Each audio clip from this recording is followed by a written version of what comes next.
about an hour. So let's start with that, with the recording. This is the webinar, the Neuroscience of Consciousness. Aha. So welcome everybody. If you have ever hung out with me and Ursula before, you'll know that we are very casual and we love a dialogue. So there are a few people here, so put stuff in the chat. If you've got a question that you can't formulate in the chat, raise your hand.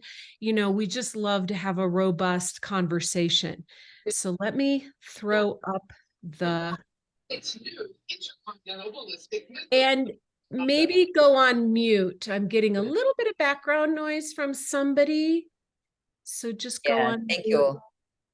Thank you. That helps. Just for the recording and a little easier. All right.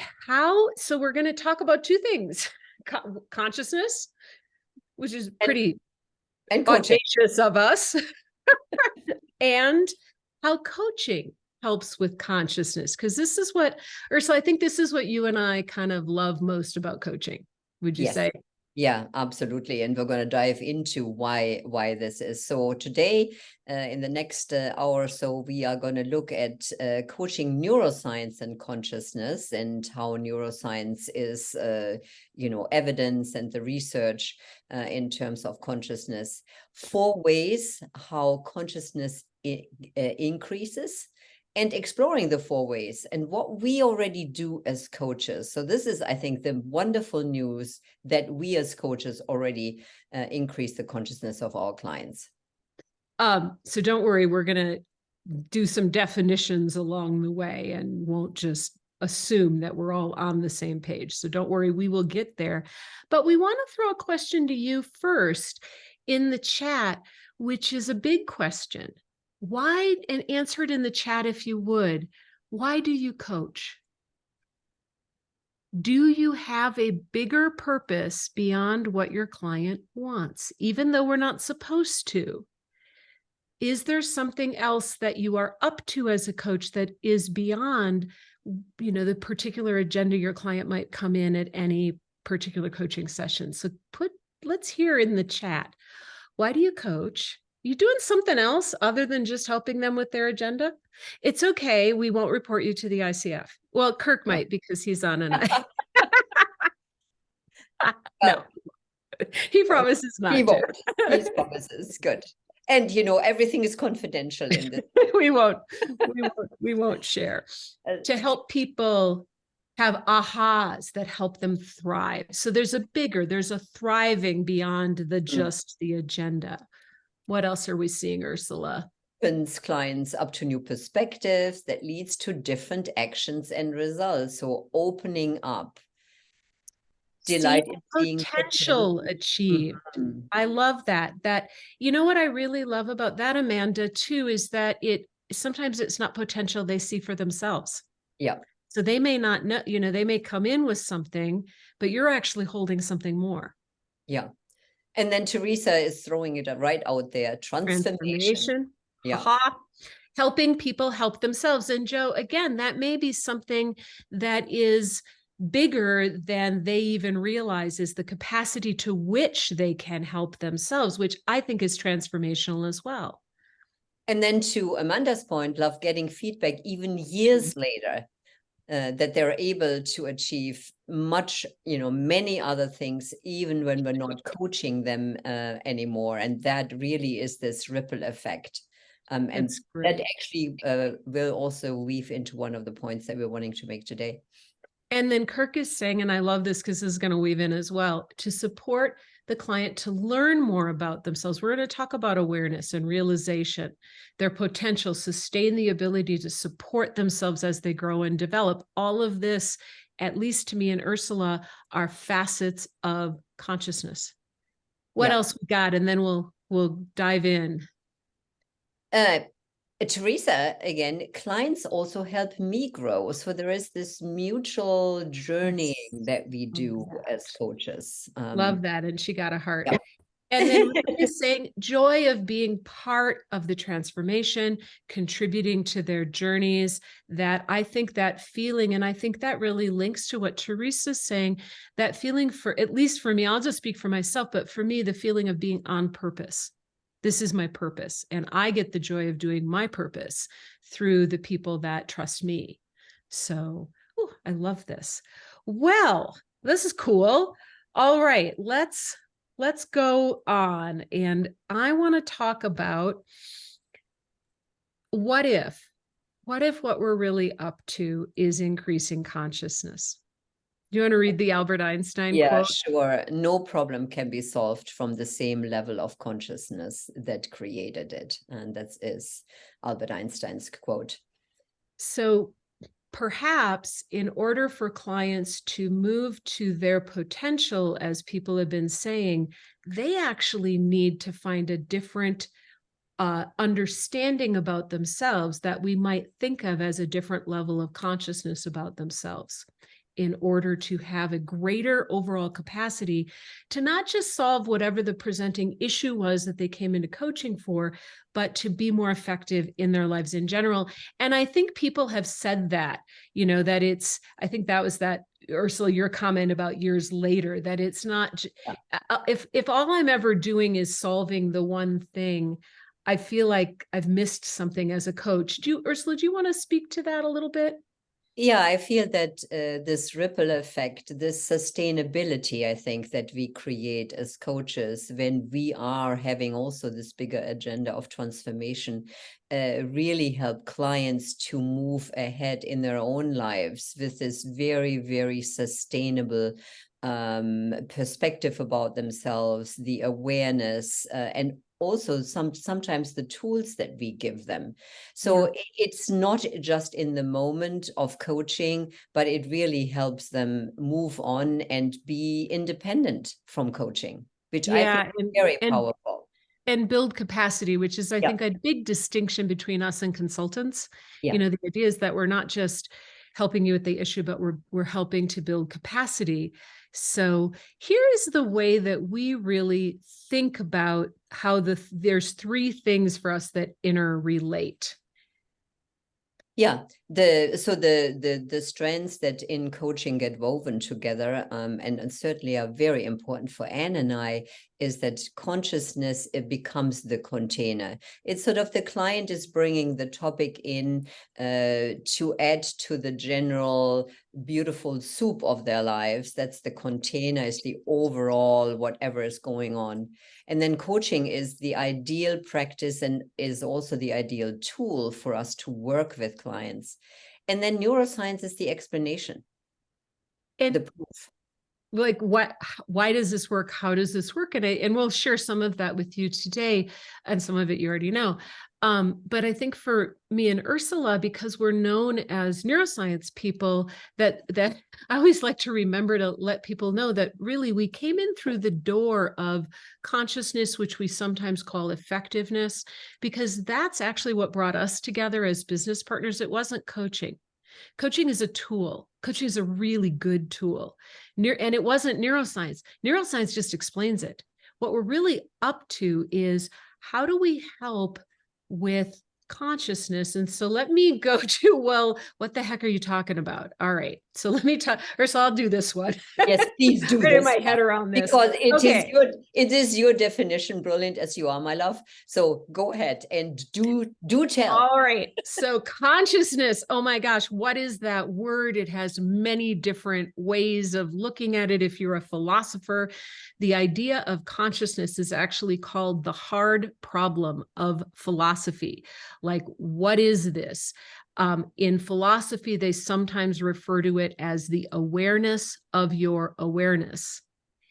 In neuroscience, what they are often looking for is the difference between sleep and wake. So consciousness, if you're like an anesthesiologist, that's really critical because you want to put people unconscious, right? And then there's, in psychology, what is subconscious, what is unconscious, what's in consciousness. When we think about it in terms of human development, so just for you to know, this is very much a perspective. It's the be above perspective for you. So we're not saying this is the be all and end all definition. This is how we think of it in human development, because we are in the field of human development. We think it's more useful to think about levels of consciousness than thinking about, am I asleep? Am I awake? Is this my subconscious? Is this my consciousness? But to what level am I aware of my awareness? And we're going to break this down and we'll come back to this. So don't worry if it's not totally, maybe it's clicking in. If it's not, don't worry, more to come. I think levels of consciousness are the increasingly regulated and refined emergent properties of a complex system. Oh, I don't wow. think I don't think you do a brain scan and you find the place where we are human or we have a soul. I think it is really what the systems people would call an emergent property of a complex system. And the impact of higher levels of consciousness are more long-term, stable, and life-affirming results with less effort.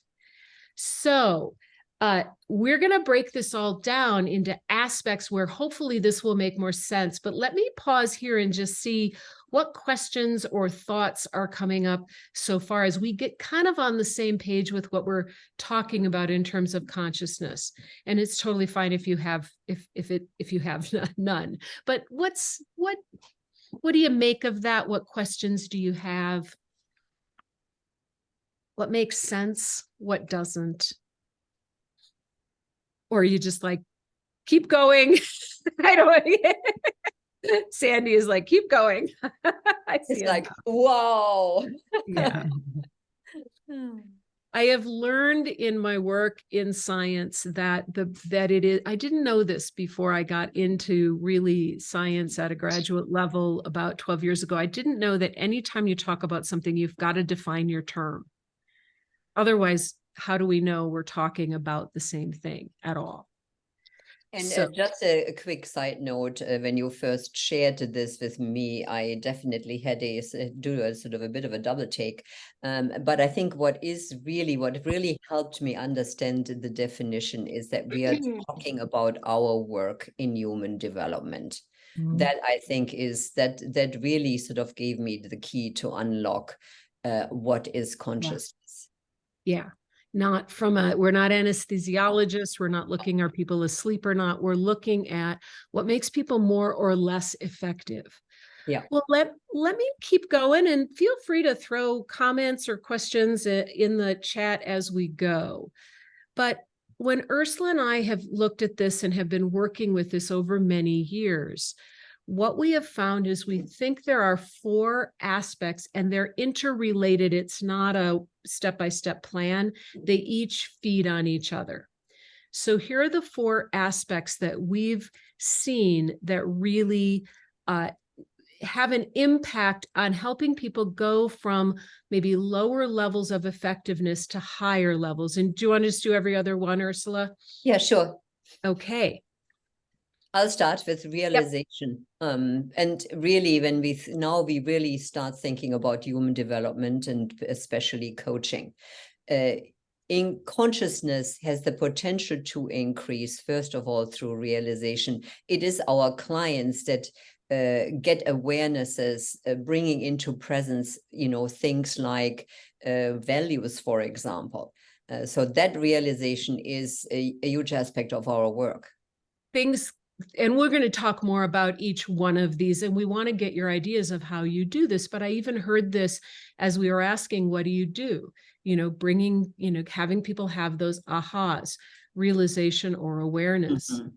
The second one is regulation. This is really critical. We'll talk more about it, but it is the ability, higher levels of effectiveness are the ability to manage your triggers, to come back from stressors, to sort of be internally self-regulated is really part of what takes us to higher levels of effectiveness. And I want to quickly jump back to realization. Of course, it takes realization. What are our triggers? What are my stresses? So that realization, that sort of making this differentiation, is that helps us regulate. Yeah. Yeah, and then integration is another aspect, becoming more personally and interpersonally differentiated and linked. And what I really love about this point, that it is personally, but it is also with other human beings, because other human beings have an impact on us and we have an impact on others.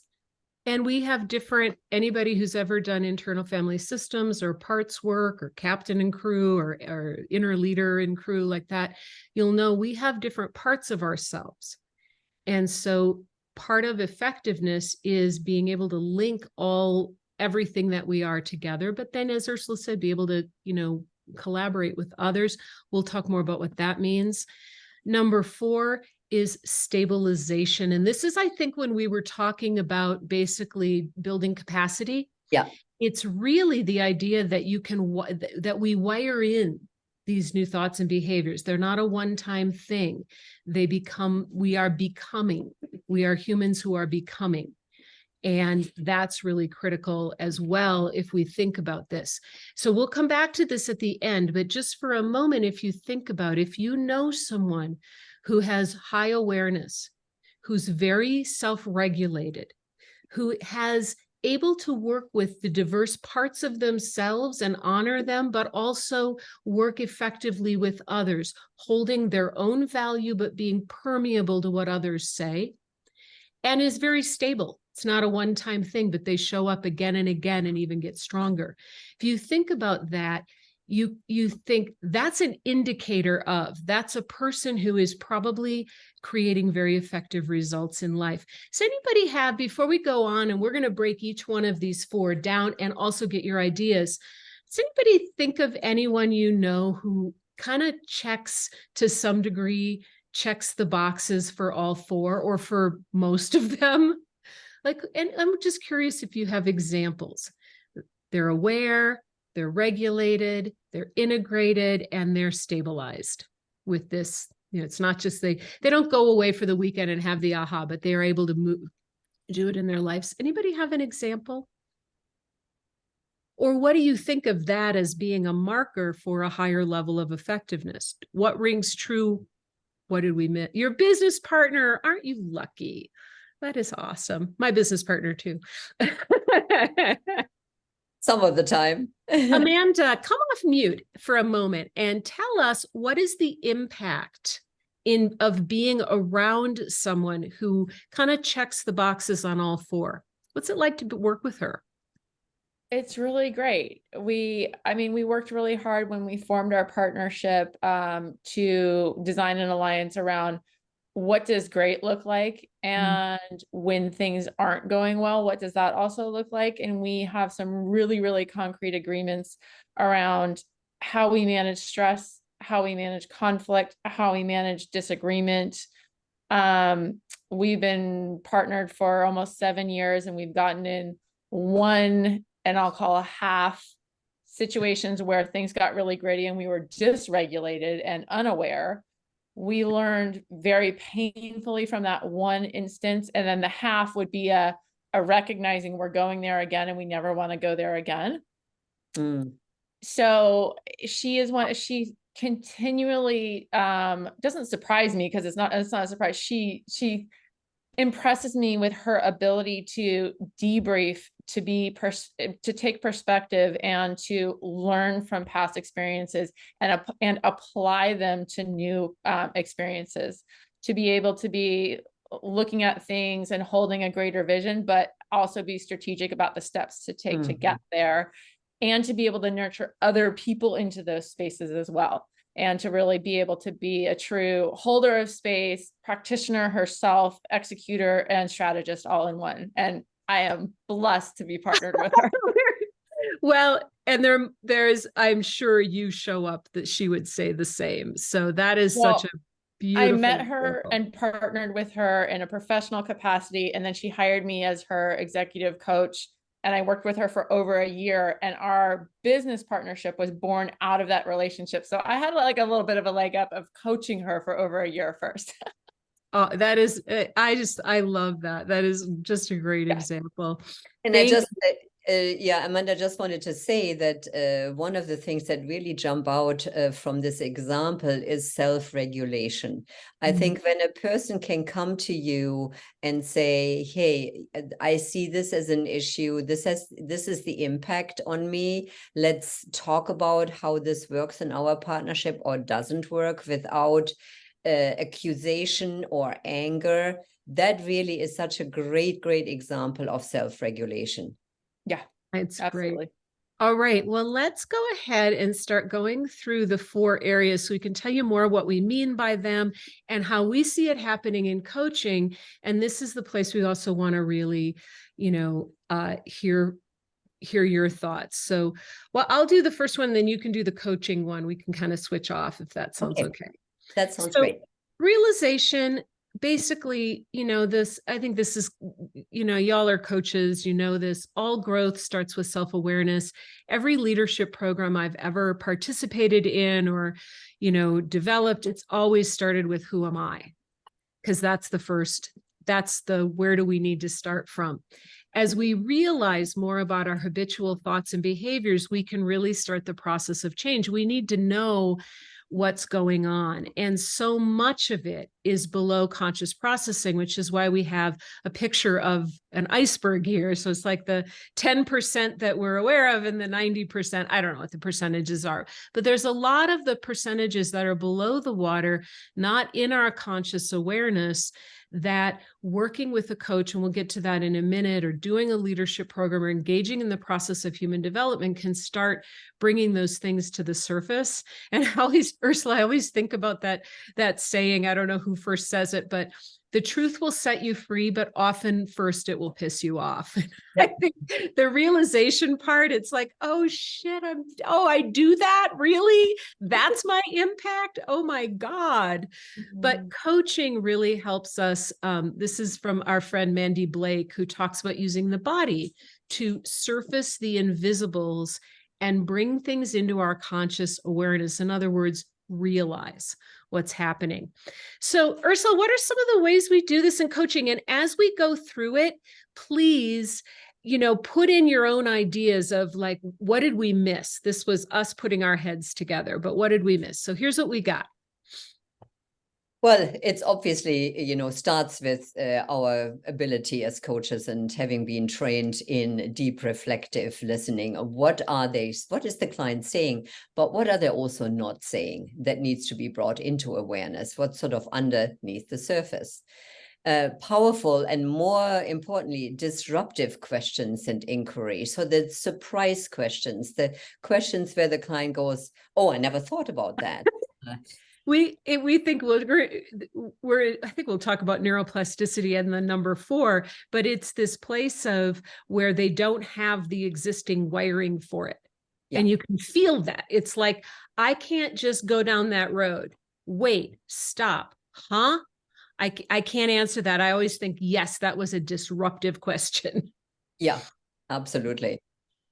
And then, again, it's, exploring values, purpose, saboteurs, and limiting beliefs. I definitely find that very much at the beginning of a coaching journey, many people, surprisingly, probably for us as coaches, are not aware what their values are. It's all kind of a little bit of a smoothie rather than a fruit salad, to use another metaphor. Which is why, including purpose, saboteurs, and limiting beliefs, it's all in the same container, and we, bring it into a differentiation and looking at it. We kind of bring it up from below the surface into the light of day. And sometimes it's just by reflecting back what we're hearing. Yeah. Somebody mentioned that early on in the chat. It's bringing into the light a new perspective. Again, looking at, well, this is the perspective that you currently hold, but what other options are there? What other perspectives? Working with body intelligence, surfacing the invisible as it is wired into and recognized and remembered by the body. Again, our friend Mandy Blake, bringing that into the light of day. And then keeping open and, keeping the possibility open on holding their dreams. Often we can see their dreams clearer than they can. And I love this, quote by, I think, one of our friends: never let a how ruin a good what. Not the details, but the bigger picture. Right. And this is, and I think people, sort of helping them step into this bigger version of themselves that you may see that they may not see yet.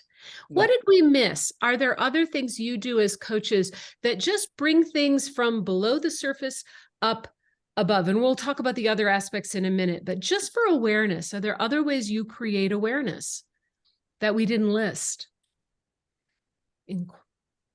Everybody's pondering. I can put the list back up too if you need me to.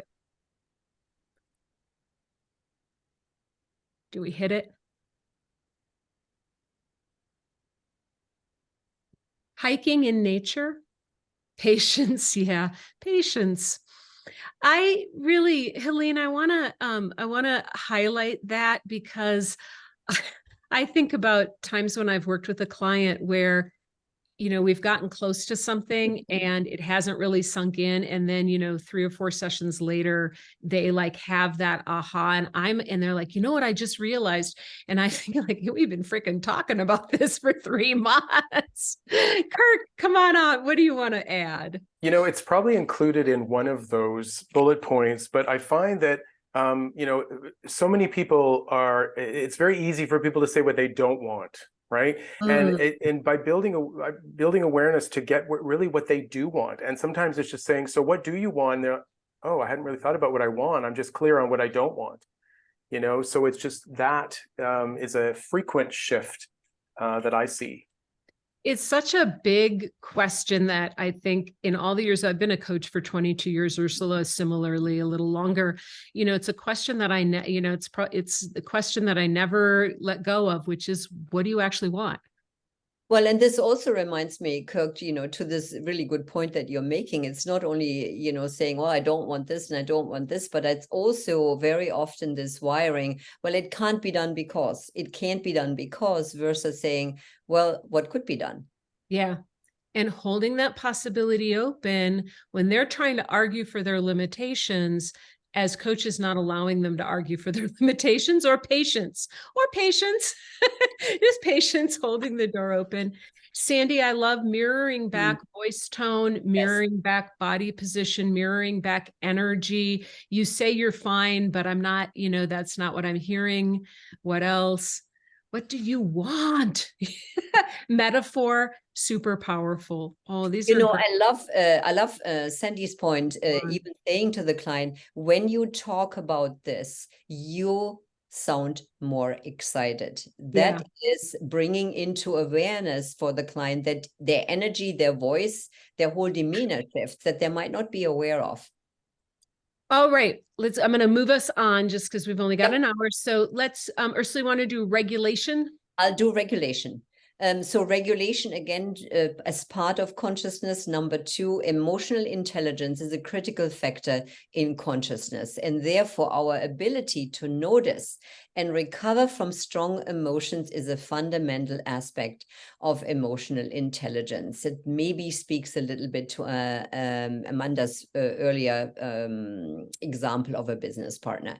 Understanding that we're always having an impact on those around us is critical. And the ability to self-regulate helps us be more intentional about what kind of impact we want to have. I think we all want to have a positive impact, but sometimes the way it comes out might not be the intended impact. And often for leaders. Often, right?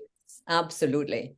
A stronger connection between the prefrontal cortex, your executive function, your smart brain, and the limbic regions is important for self-regulation. One more.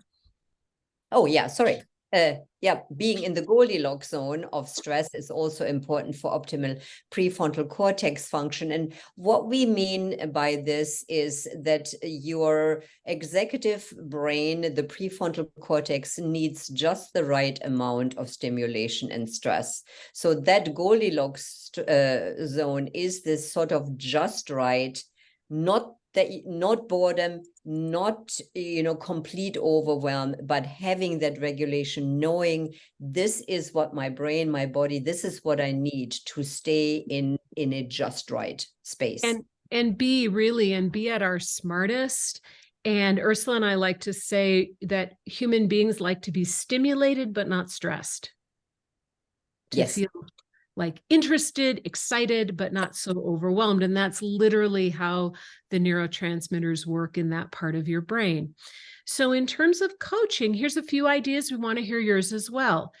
Learning to, this is actually a line from one of our teachers, Dr. Dan Siegel. He talks about, and this again is actually prefrontal cortex function, it's right here, monitoring and modifying. Monitoring our reactions, our triggers, modifying. When we talk about stabilization, when we get there, the more we do this, the better we get at it, and the more stable we are, and the less effort it takes. So we monitor and modify. And we help people, by the way, we help people learn by asking powerful questions about what's going on, and maybe saying, what do you want to do differently next time? Or what are you proud of in how you handled that? So we're helping them monitor and modify their behavior, helping client identify and manage their stress, and maybe providing some tools, some things they can use. I actually think one of the things that we teach our clients to do is the power of shifting a perspective, as Ursula mentioned before. That's both awareness, but it's also helps people regulate. And it's something that we often leave them with, where they will say like, oh, I heard your voice in my head. It's probably often that voice is saying, what's another way to look at this? Not always, but like that's kind of a tool that we have. Bringing awareness to whether their intentional impact is their actual impact, even asking that question. What's the impact you want to have with your teenage kid? What is the impact you think you're having? That can help them monitor and modify and bring, you can see how awareness is part of this, is necessary for regulation. Exploring I've done this so many times with leaders, exploring the cost of being emotionally dysregulated.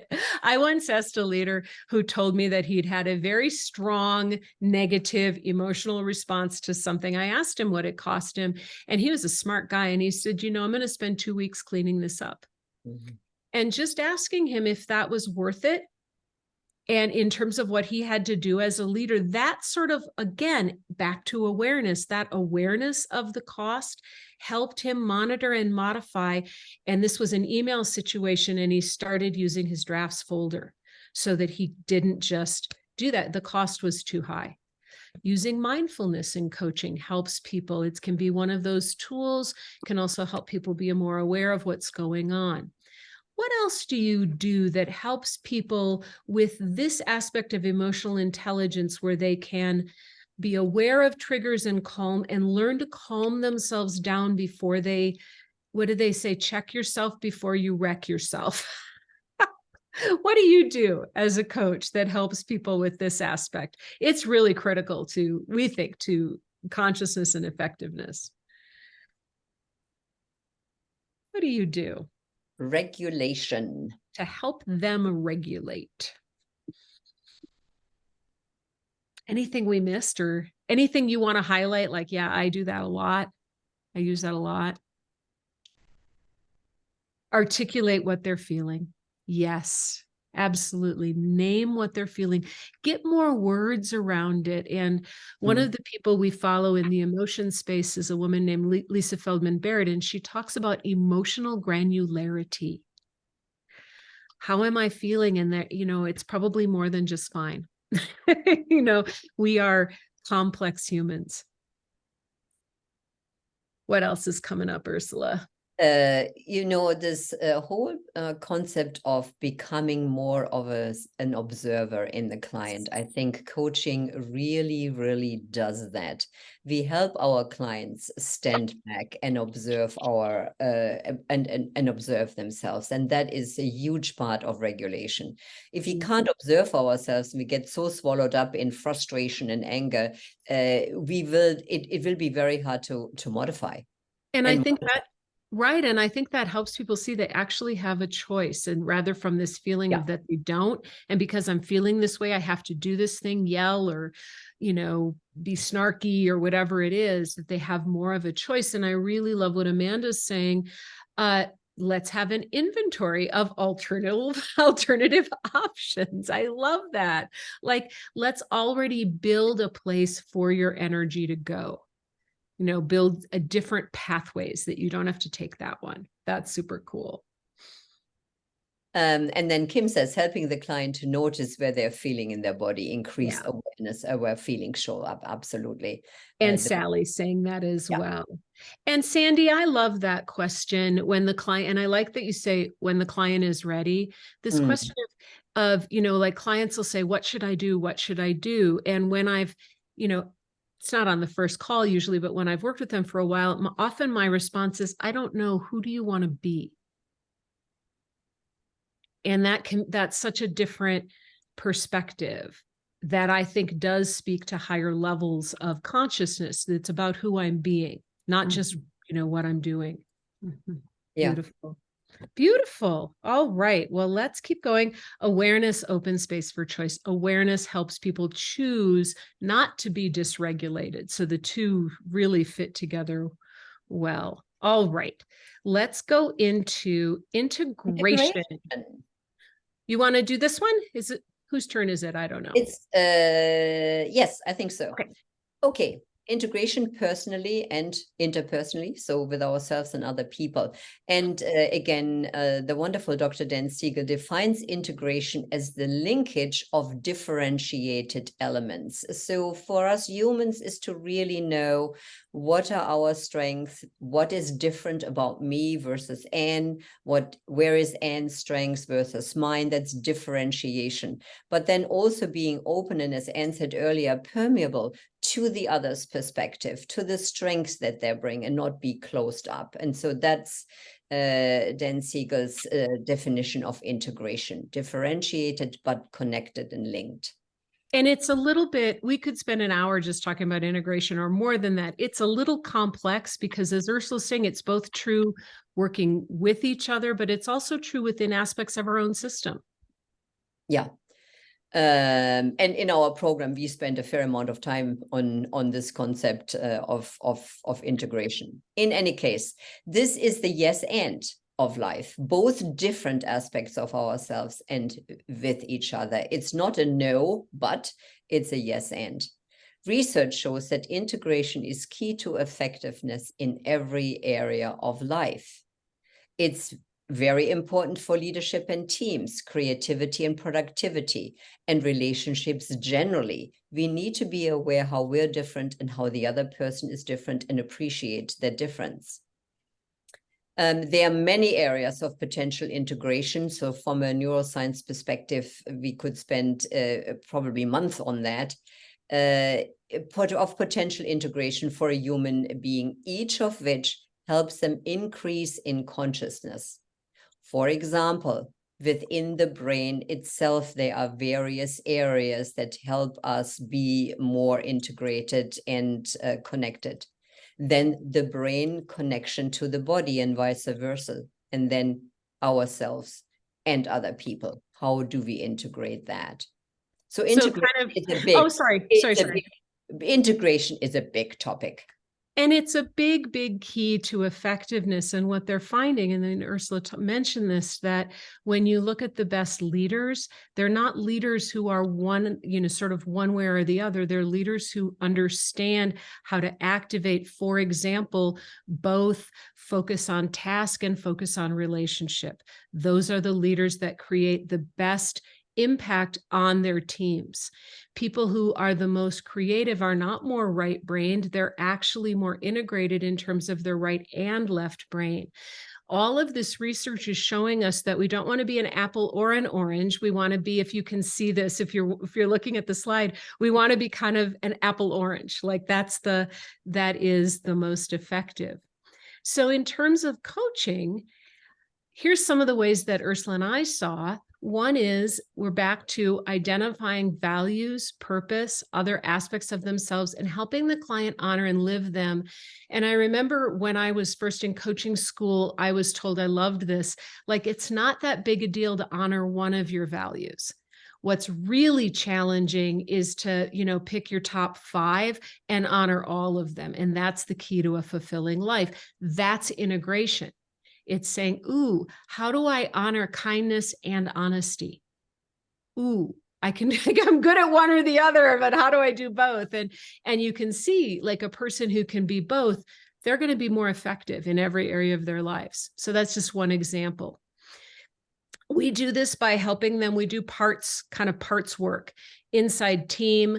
Our friend Cynthia Lloyd-Darst does a wonderful workshop on that. Inner leader, internal family systems, that sort of thing, saying there are voices within me, there are parts of me, each of which want to be heard and want to be honored and want to have a place at the table. How can they harmonize? How do we understand if one of those voices is a little too loud and maybe taking us places we don't want to go? Coaching can really help with that. And if you've never explored this, I would absolutely recommend Cynthia's class or her book. Really, really a good overview of how to use this in coaching. Bringing their own needs, ideas, viewpoints into greater awareness. How do you feel about this? And exploring how to meet these while honoring the needs of others as well. A friend of mine was saying that her family is saying, why does your opinion matter? Like, why is what you want important here? And she looked at me, this is just a friend, not a coaching client. She looked at me and she said, why is it not important? And that kind of surfacing of, hold on a minute, just because I'm a mom, I get to have a voice as well. That was what it was for her. Or just because I want harmony on a team, I need to have a voice as well. How do we work together on that? Making sure their goals have resonance and meaning and aren't disconnected, that there's something about it that fits their heart and not just this external, let me prove I'm good enough. I think helping a client resolve internal dichotomies, saboteurs, things like that. That's just one example of how we help people integrate. Anything else you can think of that you do that helps people understand pieces and parts of themselves and then bring them together so no part of themselves gets abandoned? What else do you do?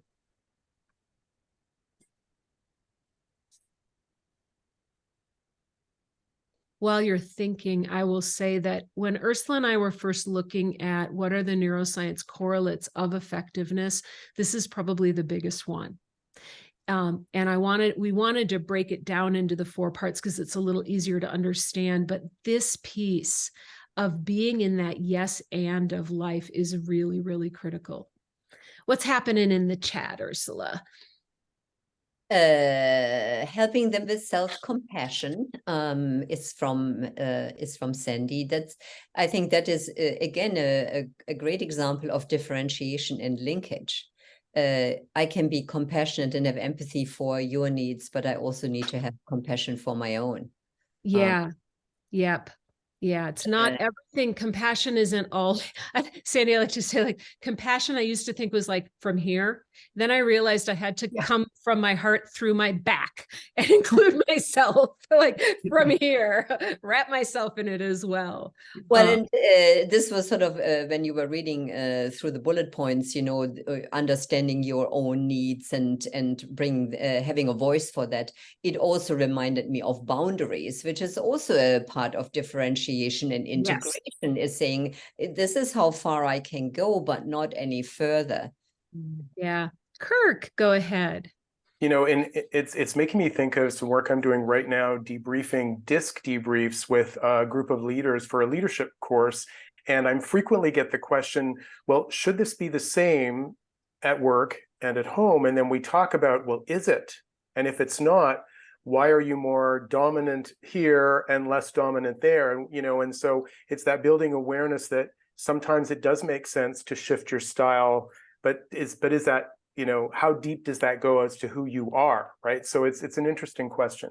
Yeah, I love that. I think that's something for me in the process of personal growth. As you're saying that, I think one of the things that I'm proud of is I've gotten better at just being who I am, no matter what circumstances I'm in. Mm-hmm. And it so reminds me, Kirk, of differentiation and linkage. Am I different in this area of my life? Am I different here? And if it requires a little bit of that, but how can it be linked? How can these two pieces, or three or four or five, how can they fit together? Yeah.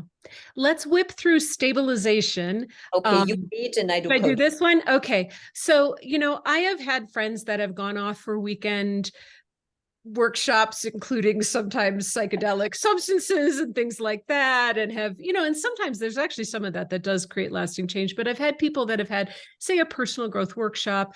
They've come back in love with the world. They're totally changed. But then 2 weeks later, they're just as stressed. And so there is something about the process of stabilization that it's not enough to just have the insight. Consciousness means a state of general stability, notice and recover. We talk about like a radio wave. You want to shift your home frequency, and you can have high moments where you might have high awareness, but you have to practice. Neuroplasticity, many of you are familiar with this. It's the brain mechanism by which we become more stable. Positive aspects of ourselves become more reliable. There's a famous saying, if it fires, it wires. The more we practice being effective and integrated, more effective and integrated ways of being, the more we wire in these more stable, higher levels of consciousness, where we're less likely to get dysregulated in a particular incident, have more recovery, et cetera. So how do we do that as a coach, Ursula? Well, coaching in itself is a form of self-directed neuroplasticity. Coaching is change. Change is neuroplasticity. And this happens through encouraging our clients to experiment and try new things. And we often do this in a repetitive manner. Values, for example, will show up often more than once. Focusing both on motivations and actions. So that's, again, I think, and differentiation and linkage, two different things put together. Repetition and reflection. That's a constant cycle in coaching. It's awareness, and then how do we practice that? Goals and accountability. And then a big one, helping clients learn from mistake, part of our debrief, part of, what did you do? How did it work? What are you learning from that? Is all part of the constant cycle that will create stability and hopefully will help the client move through life, without us. And then the last one. Celebrating success, very important. Yeah, yes, absolutely. And that part, helpfully, that's actually a really, really big one. Let me talk a little bit about that. If we don't stop and take to heart that which we have done well, it doesn't wire in as well because we have a negativity bias. So it's easier to learn from the mistakes. It's like, that's kind of like a hot stove. Don't ever do that again. But we need to also celebrate the successes, stop, mark them, be proud of help the person be proud of themselves, because that helps wire in the new behavior very strongly. I think there's just a big piece of it. And I know those of you, there's a lot of people on here today who I know work in leadership. And I think about in leadership in teams and organizations, often how little time there is for any kind of productive reflection. Mm-hmm. I'm seeing, Helene is nodding, like it's just on to the next thing, done with that. Not what did we learn from this? What would we do differently? All of those. And without that, what ends up happening is your brain can actually end up in a mistake loop unless you disrupt, pull it out, take a look at it, your brain can just kind of just keep doing the same thing. And I'm going to give you an example of this using Ursula, if you, that's okay. Tennis, Ursula tennis. Yep. And I might have it a little long. I'll do the bottom line of this. Ursula was playing tennis and tore her rotator cuff and went back and got a coach who basically said, you know, you're going to injure yourself again unless you learn to do this a different way.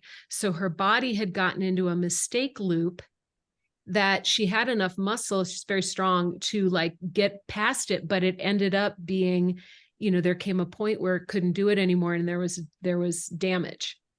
And I think we have that in other areas of our lives. We just get into this mistake loop.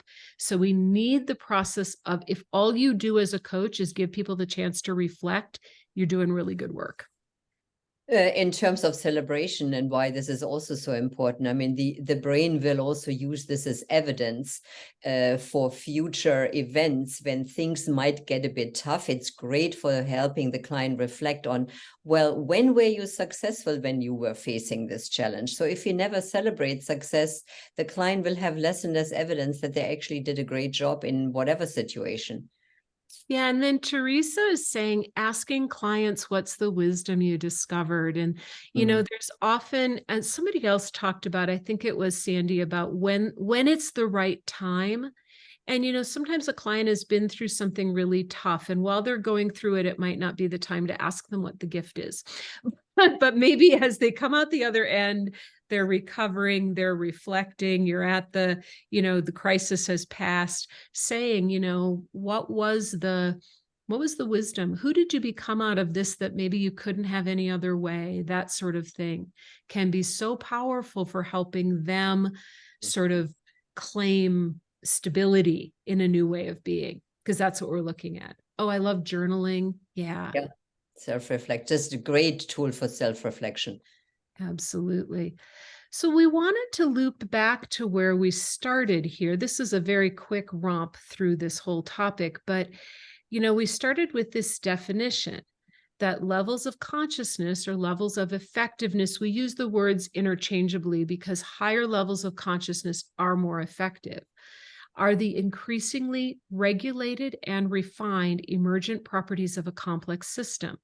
So I think, and Ursula, help me out here, through coaching, we are helping people regulate and refine the properties of their own complex system. That's what we mean by this. Yeah. Yes, absolutely. And, you know, refining is part of awareness. It's part of regulation. It's part of integration. I mean, that is the refining of the system. And I think, you know, when people ask me, you know, why is consciousness, why is effectiveness more important? It, you know, kind of boils down to less effort, more result. You know, when Amanda talked about her business partner, I'm from what you said, what I'm assuming is you have to spend very little time on personal or interpersonal drama, and you can actually just get to work. And, you know, so, and it's probably more fun. Like all of that, less effort, more results. Yeah. Fundamentally, that's why we want to do this. Whatever the results are they want in our lives. Yeah. So we talked about the 4 factors: realization, regulation, integration, and stabilization. And again, if we think about helping, and you've all done this, you've all helped clients work with one or more and probably all 4 of those factors. And therefore, you have increased your client's consciousness. And if this world needs anything right now, it is higher levels of consciousness. So that's our argument. We'll pause there for a minute, and then we want to show you just a little bit about what we have coming up, but we'll be done at top of the hour. Just wanted to see if there's anything else coming up in the chat here. Yes, intentional maintenance. Yeah, you have to keep that complex system, you know, robust and refined and working, and there's always new layers to, you know, more stuff under the water, more layers to work on. Ursula and I found the same. We've been business partners for 22 years, and it's been actually a great learning lab about ourselves. Yeah. I wondered, you were asking early on about clients that have really sort of done all 4 areas. And I was just thinking that for one of my clients who I've coached for many, many years, we are now just in the stabilization. part. I mean, he's so self-aware, so self-regulated that he just comes back to the calls maybe every 2 months for just a view on more stabilization. And I just love that. I love that. Beautiful. Yeah, beautiful human. And I love what Sandy's saying. 1 step forward, 2 steps backwards, 4 steps forward, you know, the impossible place where they feel like they can't go anywhere forward. And it's patience, as someone said early on, as a coach, holding of yes, you can, the holding of everything's possible for you if you just kind of stay with it. I think that's just beautiful. Again, this has been kind of a fast thing. You are always free to reach out to me or Ursula.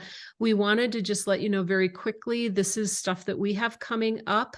We have our advanced coaching certification. We have 2 pods starting, one that starts in end of September, and one that's a fast track version where we do 4 hours at a time. It actually is really fun.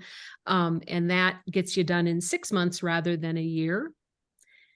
And in that program, we dive deeply into consciousness, integration, and everything it takes to get a client and yourself, for that matter, to a place of stabilization.